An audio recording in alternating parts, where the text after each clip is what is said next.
Senhoras deputadas, senhores deputados, recorrentemente e a propósito de tudo e de nada, é chamada à discussão política a forma de tributação dos rendimentos sobre as pessoas coletivas. Conhecemos a quase filosofia de perseguição fiscal que alguns insistem em tentar aplicar às empresas. Sabemos que são as empresas que criam riqueza, que criam postos de trabalho e, por isso, é fundamental termos um sistema fiscal justo e equilibrado, em que exista uma tributação adequada dos seus rendimentos e que tenha em conta as limitações que possam existir em virtude de estarmos na presença de mercados financeiros abertos. Não necessitamos de um sistema fiscal desincentivador para os agentes económicos e que seja um verdadeiro obstáculo à competitividade da nossa economia, mas, pelo contrário, que seja sempre um fator incentivador e de competitividade da nossa economia.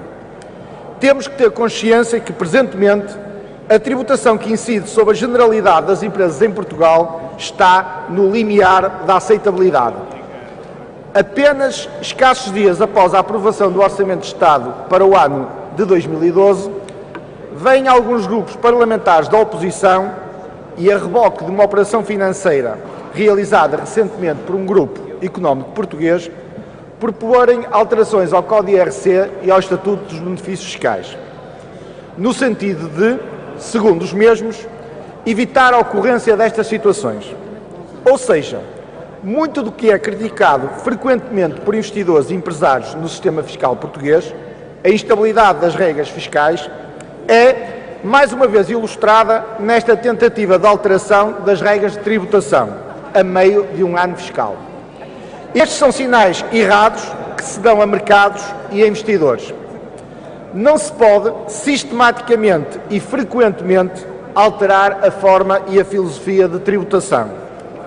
Independentemente da bondade dos objetivos das propostas em discussão, temos que fazer uma avaliação pragmática se é execuível ou não a sua implementação. Portugal não é uma ilha fechada ao mundo. Portugal está inserido numa União Europeia, pelo que, obrigatoriamente, teremos que fazer uma clara avaliação se propostas desta índole são passíveis de serem implementadas de forma eficaz e se as mesmas vão atingir os seus objetivos, bem como se essas propostas são ou não contrárias ao direito europeu.